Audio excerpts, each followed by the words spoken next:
Assalamualaikum warahmatullahi wabarakatuh. Perkenalkan, nama saya Muhammad Salman Fauzi dari program studi hukum keluarga.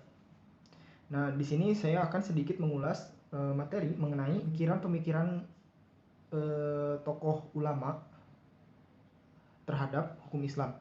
Nah, yang pertama itu adalah Muhammad Hasbi As-Siddiqi. Nah, beliau itu dilahirkan di Aceh pada tanggal 10 Maret 1945. Beliau juga dilahirkan di dalam keluarga ulama pejabat.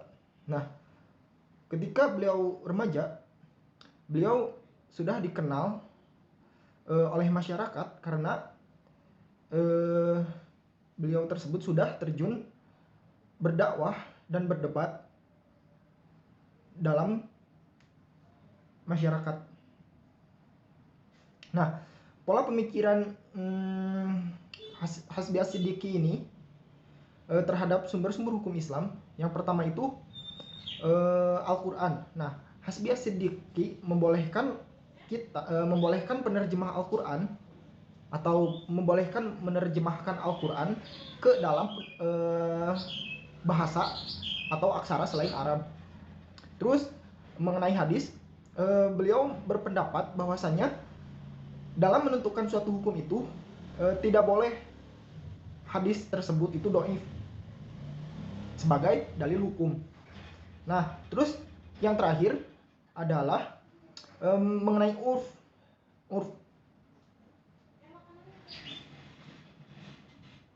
Beliau berpendapat bahwa hukum fikih yang ada di Indonesia harus sesuai gitu dengan kepribadian umat Islam yang ada di Indonesia. Nah, dan tentunya tidak bertentangan dengan agama. Baik, kemudian yang tokoh selanjutnya adalah Yusuf Al-Qaradawi. Nah, beliau lahir pada tanggal 9 September 1926 di Safaturab, yaitu Mesir bagian barat. Nah, beliau terkenal sebagai seorang ulama itu dikarenakan beliau itu handal atau faham terhadap bidang hukum Islam, ekonomi Islam, dan pendidikan Islam. Karena beliau pada usia 5 tahun beliau sudah mempelajari ilmu umum, yaitu seperti sejarah, berhitung, terus kesehatan dan ilmu-ilmu lainnya, sehingga beliau dikenal sebagai handal dalam bidang tersebut. Nah, kemudian beliau pada usia 5 tahun itu serius menghafal Al-Quran, sehingga beliau berhasil menghafal Al-Quran itu pada usia 10 tahun. Nah, pemikiran Yusuf Al-Qaradawi ini terhadap hukum Islam itu memiliki dua metode. Nah, yang pertama itu ada ijtihad inqati, terus yang kedua ada ijtihad insya'i. Nah, ijtihad inqati yaitu meneliti kembali hasil ijtihad para ulama secara kontemporer, terus kemudian membandingkan hasil ijtihad tersebut untuk mengambil pendapat yang kuat. Terus tadi yang kedua ada ijtihad insya'i. Nah, ijtihad ini yaitu mengambil kesimpulan pendapat yang baru dalam persoalan yang baru, dan tentunya belum dibahas oleh para mujtahid yang lainnya.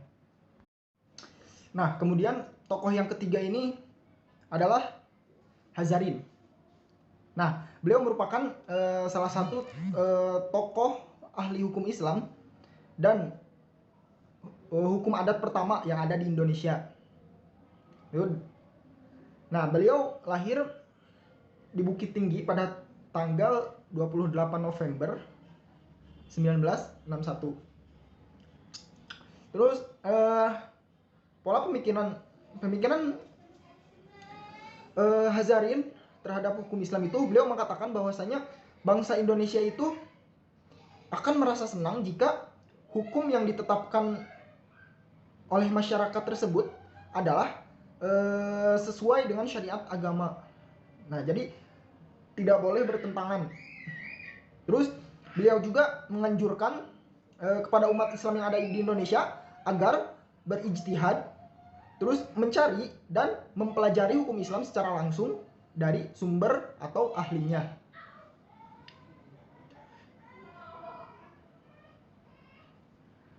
Udah. Baiklah, tokoh yang selanjutnya itu adalah ada Muhammad Abduh bin Hasan. Beliau lahir di provinsi Bukhara, Mesir, yaitu Marhalat, pada tahun 1849.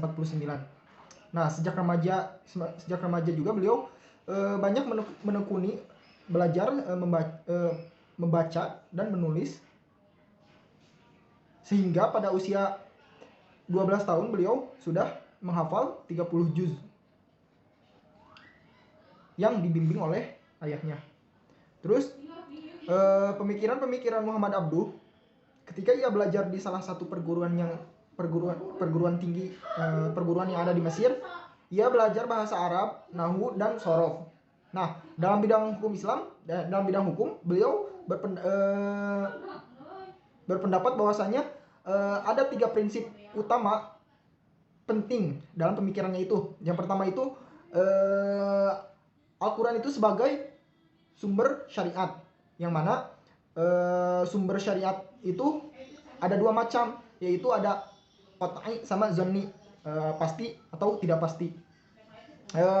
Terus yang kedua dalam prinsip utama pemikiran Abduh itu yaitu memerangi taklid, terus berpegang teguh pada akal dalam memahami ayat-ayat Al-Quran.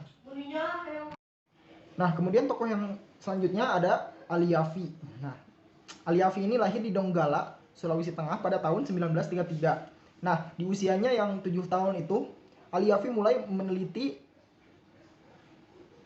selama 10 tahun, yaitu hingga 1945. Nah, pola pemikiran Al-Yafi itu dalam menggagas hukum Islam itu dimulai dari pembahasan Al-Quran.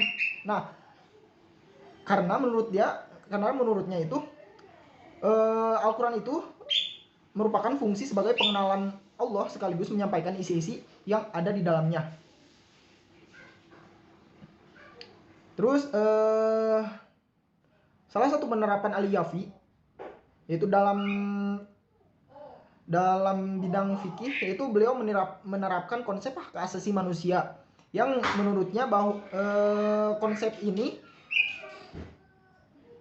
merupakan konsep yang dimuliakan eksistensinya.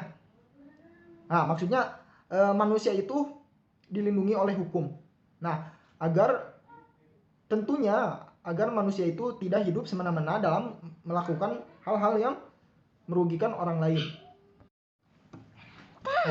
Nah, kemudian tokoh selanjutnya ada Sa'al Mahfud yang lahir pada tanggal 17 Desember 1937 di desa Kajen.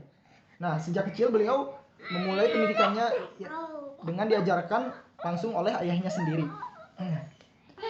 Pemikiran Sa'al Mahfud terhadap hukum Islam ini, beliau memandang bahwa perlu adanya transformasi fikih yang dapat dilihat dari tujuan syariat, yaitu maqasid al-syariah. Nah, yang sebagaimana tujuan tersebut itu untuk melindungi agama, jiwa, keturunan, akal pikiran, dan harta benda tersebut. Nah, kemudian tokoh selanjutnya ada Ibrahim Hussein. Nah, beliau adalah seorang tokoh Islam Indonesia yang dikenal sebagai pendakwah dan pemikir Muslim. Beliau lahir pada tanggal 17 Agustus 1954 di Magelang, Jawa Tengah. Beliau juga dikenal sebagai salah satu tokoh yang memiliki peran penting dalam perkembangan pemikiran Islam di Indonesia. Nah, pemikiran tersebut dalam bidang politik, Ibrahim Hussein ini menekankan pentingnya membangun negara yang adil, dan merdeka berdasarkan nilai-nilai Islam. Nah, beliau memandang bahwasanya negara itu harus berperan aktif dalam menciptakan kesejahteraan bagi rakyatnya. Dan ini mungkin tercapai akan terwujud jika negara itu sudah berdasarkan nilai-nilai yang sesuai dalam syariat Islam. Nah, kemudian tokoh yang terakhir itu ada Munawir Sazali. Nah, beliau lahir pada tanggal 17 November 1925 di Karanganom, Klaten, Jawa Tengah. Nah, beliau tersebut adalah anak tertua dari 8 bersaudara dari pasangan Abu Aswad Hasan Sazali dan Tasmiyah. Nah, pemikiran Munawir Sazali sedikit lebih banyak memberikan pengaruh terhadap perkembangan pemikiran Islam yang ada di Indonesia. Nah, salah satu pemikiran yang dapat memotivasi para pemikir-pemikir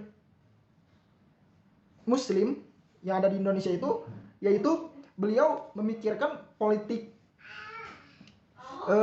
tentang hubungan Islam dan negara. Menurutnya negara itu berperan sebagai alat bantu bagi diberlakukannya hukum-hukum dan ajaran-ajaran Islam yang tentu saja telah menjadi reaktualisasi dan kontekstualisasi yang ada di Indonesia.